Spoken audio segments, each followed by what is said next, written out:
বাংলাদেশের সর্ব উত্তরের জেলা পঞ্চগড়।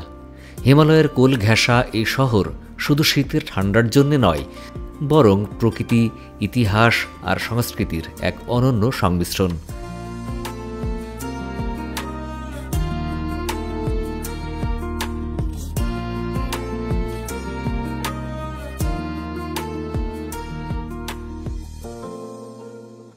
আজকে আমরা ঘুরে দেখব পঞ্চগড় শহরের নিকটবর্তী সেরা দর্শনীয় স্থানগুলো।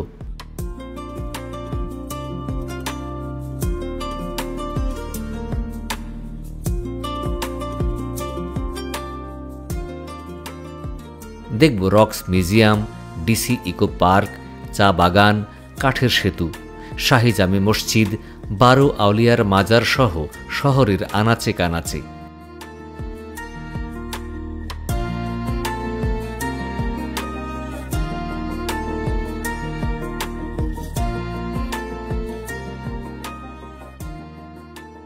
আর সম্পূর্ণ ভ্রমণ গল্প জুড়ে আপনাদের সাথে আছি আমি আলিমুর রেজা।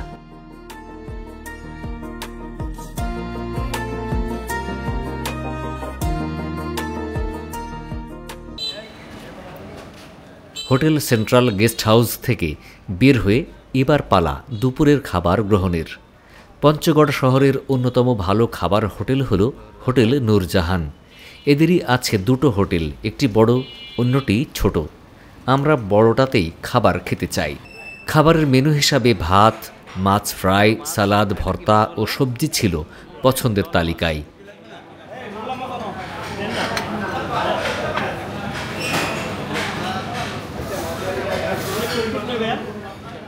ভারী খাবার শেষে মুখটাকে রসালো করতে পঞ্চগড়ের রসমালাই খেয়ে নিলাম। কেমন স্বাদ?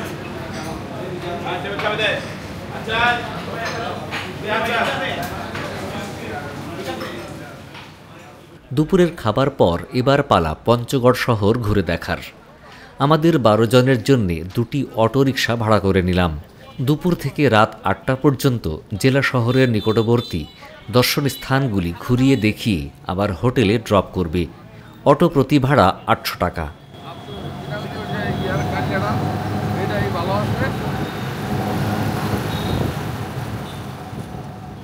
যাত্রা শুরু হলো আমাদের। প্রথম গন্তব্য বাংলাদেশের একমাত্র পাথরের জাদুঘর বা রক্স মিউজিয়াম। শহরের প্রাণকেন্দ্রেই অবস্থিত এটি। পঞ্চগড় সরকারি মহিলা কলেজ ক্যাম্পাসে স্থাপন করা হয়েছে এই রক্স মিউজিয়াম।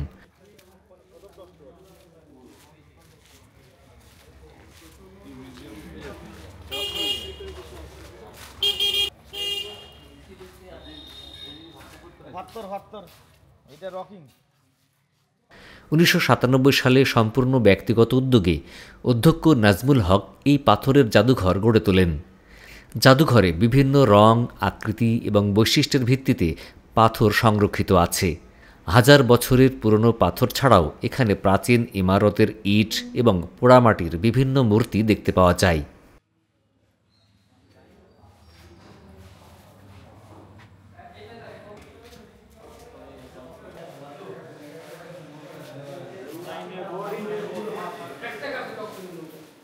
জাদুঘরের জাতিতাত্ত্বিক সংগ্রহশালায় রয়েছে বিভিন্ন আদিবাসীদের ব্যবহৃত জিনিসপত্র। এখানে আছে পঞ্চগড় অঞ্চলের নদী ও মাটির নিচ থেকে উত্তোলিত শত শত বছরের পুরনো শিলা ও প্রত্নতত্ত্ব। অনেকগুলোই হিমালয়ের দক্ষিণ ঢাল থেকে এসেছে।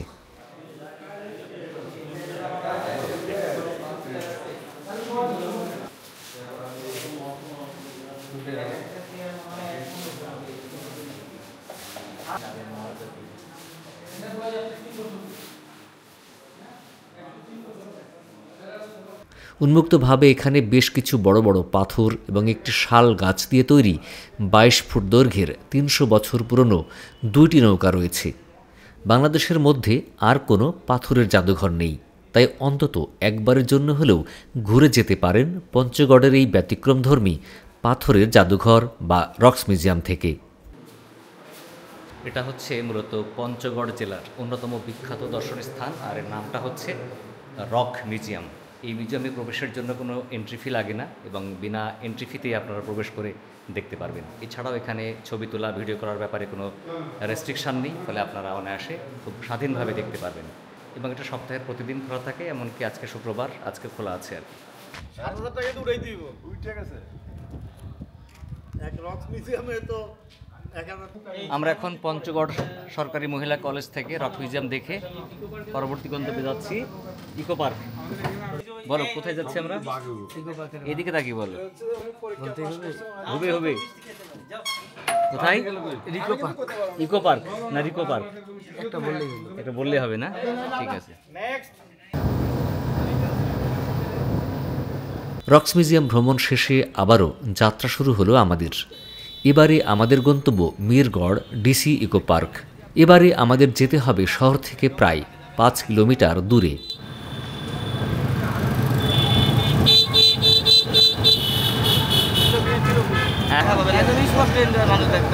ইন্ডিয়া থেকে চা কিনে বাংলাদেশে খাওয়া যাবে? ধাক্কা মারা চলে আসতে হবে, তাই না?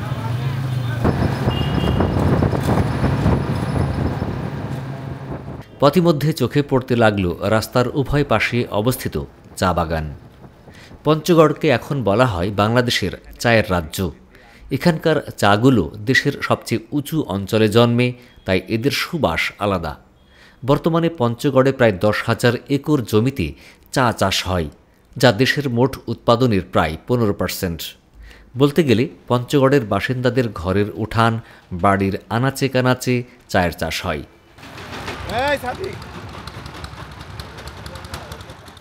চা বাগান দর্শন শেষে এবার আমরা এসে পৌঁছেছি ডিসি ইকো পার্কে। পার্কের প্রবেশমুখে আছে সকল ধরনের গাড়ি পার্কিংয়ের ব্যবস্থা। পঞ্চগড় জেলা প্রশাসনের উদ্যোগে তৈরি এই পার্কটি শহরের ঠিক কেন্দ্রেই, আর এটি স্থানীয়দের অবসর কাটানোর সবচেয়ে জনপ্রিয় স্থান। 30 টাকা না?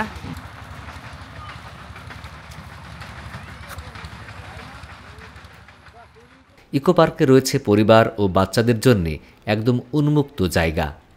পঞ্চগড় জেলা শহরের মিরগড়ে করতোয়া নদীর তীরে নির্মিত এই ইকো পার্ক। জেলা প্রশাসনের উদ্যোগে গড়ে তোলা এই বিনোদন কেন্দ্রে প্রতিদিন অসংখ্য দর্শনার্থী প্রকৃতির সৌন্দর্য উপভোগ করতে আসেন।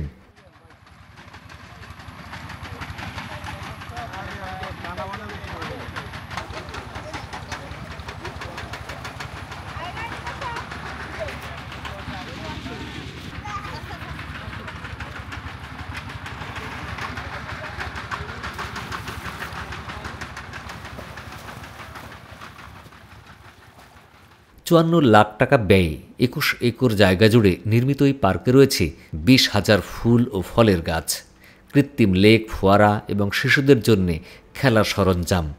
স্থানীয়দের দীর্ঘদিনের দাবির পরিপ্রেক্ষিতে মাত্র 1 মাসের রেকর্ড সময়ে পার্কটি নির্মাণ করা হয়েছে।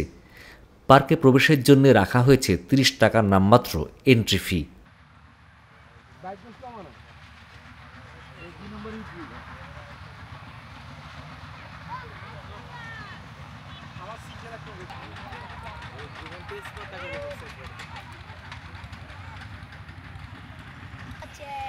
ভিডিও করছি ভিডিও। কত করে টিকিট? 20 টাকা করে। 20 টাকা করে টিকিট কই? টিকিট ওই ওর কাছে। তোমরা ফ্রি চড়ছো? তোমাদের ফ্রি?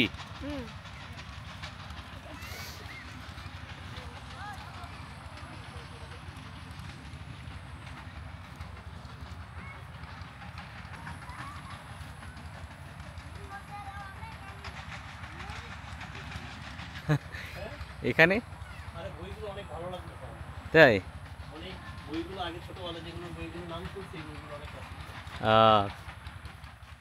পার্কের ভিতরে থাকা খাবারের দোকান থেকে হালকা খাবার ও আইসক্রিম খেয়ে নিলাম।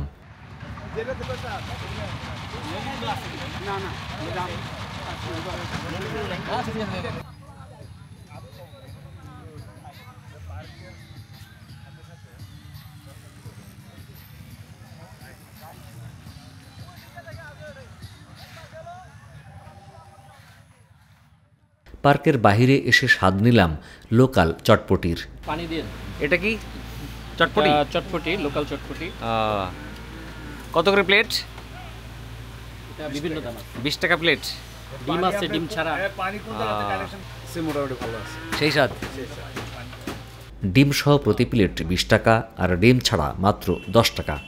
এত সস্তায় চটপটি দেশের আর কোথাও পাওয়া যায় কিনা আমার জানা নেই।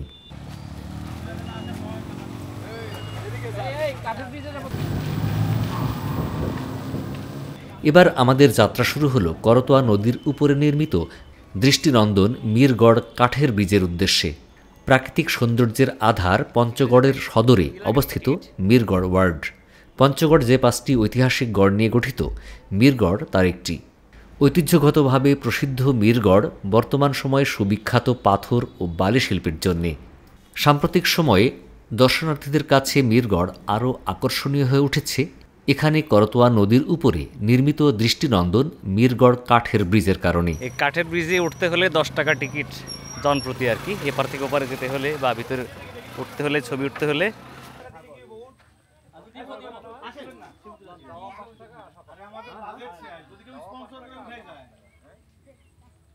পথচারীরা পায়ে হেঁটে, সাইকেল কিংবা মোটরসাইকেল সহ ব্রিজটি পার হন। প্রত্যেকে ব্রিজ ব্যবহারের জন্য দিতে হয় নির্ধারিত টোল। মিরগড় কাঠের ব্রিজে দাঁড়িয়ে প্রকৃতিপ্রেমীরা প্রাকৃতিক সৌন্দর্য উপভোগ করেন। করতোয়া নদীর দৃষ্টির সীমানায় পশ্চিম আকাশে সূর্যাস্ত দেখা মিরগড় কাঠের ব্রিজের প্রধান আকর্ষণ। সম্পূর্ণভাবে ব্যক্তি উদ্যোগে শুধুমাত্র কাঠ দিয়ে এবং পরবর্তীতে লোহার ফ্রেম ও কাঠ দিয়ে নির্মাণ করা হয়েছে এই ব্রিজটি। নদীর অপর পাশে ভারত আর পাহাড়ের ঢালের মতো উঁচু নিচু সবুজে মোড়ানো চা বাগান। বর্ষাকালে ব্রিজের সৌন্দর্য বৃদ্ধি পাবার কারণে দর্শনার্থীদের ভিড় বেশি হয়।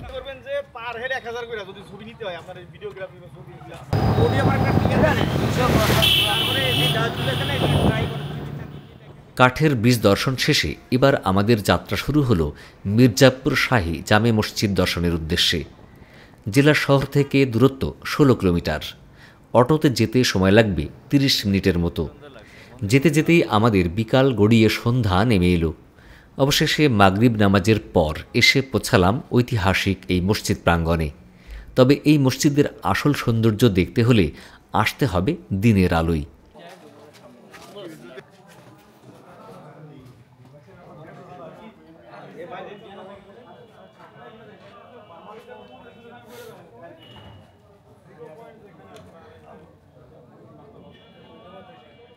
মির্জাপুর শাহী জামে মসজিদ বাংলাদেশের প্রত্নতাত্ত্বিক নিদর্শনগুলোর মধ্যে অন্যতম। পঞ্চগড় জেলার আটোয়ারী উপজেলায় মির্জাপুর গ্রামের নামানুসারে মসজিদটির নামকরণ করা হয়েছে। মির্জাপুর শাহী জামে মসজিদটি প্রায় 350 বছরের পুরানো। ঢাকায় অবস্থিত হাইকোর্ট মসজিদের নকশার সাথে মির্জাপুর শাহী মসজিদের নকশার অনেক মিল চোখে পড়ে।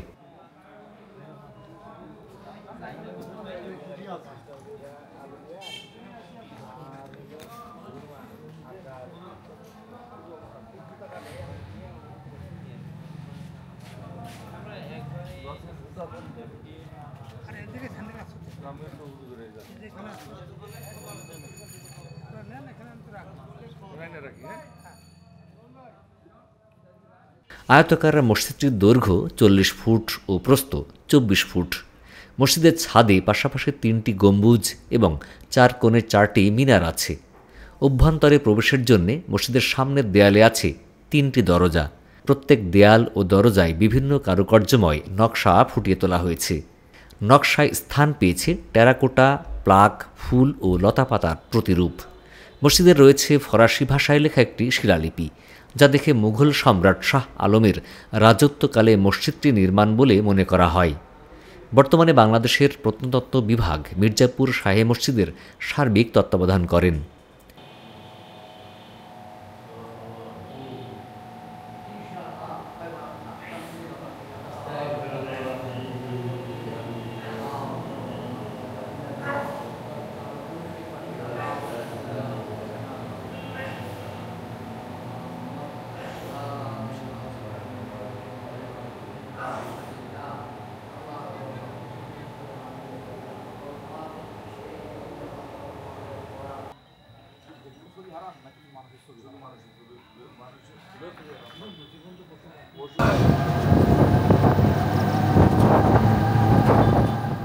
শাহী মসজিদ দর্শন শেষে আবারও শুরু হলো আমাদের যাত্রা। এবারে আমাদের গন্তব্য 12 আউলিয়ার মাজার। কথিত আছে সপ্তদশ শতকে মধ্যপ্রাচ্য থেকে হেমায়েত আলী শাহ রহমতুল্লাহ আলাহি সহ মোট 12 জন আউলিয়া চট্টগ্রাম শহরে এসে প্রথম আস্তানা গড়েন। পরবর্তীতে তারা ইসলাম প্রসার করতে করতে উত্তরবঙ্গে এসে মির্জাপুর ইউনিয়নে আস্তানা গড়ে তোলেন। তাদের মৃত্যুর পর এই 12 জন সুফি সাধককে আটোয়ারী উপজেলাতে সমাহিত করা হয়। আর 12 জন অলির সমাধিকে কেন্দ্র করে 12 আউলিয়ার মাজার গড়ে উঠেছে।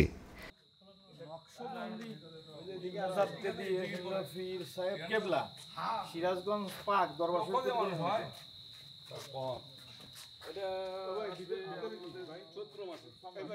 1990 সালে পঞ্চগড় জেলা প্রশাসন ও জেলা পরিষদের উদ্যোগে 12 আউলিয়ার মাজার পাকা করা হয় এবং ক্রমান্বয়ে আশেপাশের জায়গার কবরস্থান, পুকুর, মসজিদ, মাদ্রাসা ও এতিমখানা নির্মাণ করা হয়। প্রতি বছর বৈশাখ মাসের শেষ বৃহস্পতিবার 12 আউলিয়ার মাজার প্রাঙ্গণে ওরস মোবারক, ওরস মাহফিল, কোরআনখানি ও তবারক বিতরণের আয়োজন করা হয়। তখন দেশের বিভিন্ন প্রান্ত থেকে কয়েক লাখ ধর্মপ্রাণ মুসল্লির আগমন ঘটে। ওরস ছাড়াও প্রতিদিন বিভিন্ন মানত নিয়ে অসংখ্য মানুষ এই মাজারে আগমন করেন।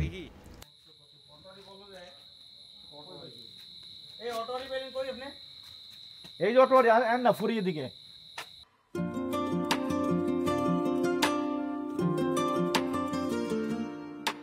বন্ধুরা, আজ বিদায় নিচ্ছি। দেখা হবে পরবর্তীতে পঞ্চগড় ভ্রমণের নতুন কোনো গল্প নিয়ে। ততদিন ভালো থাকবেন। আল্লাহ হাফিজ। আসসালামু আলাইকুম।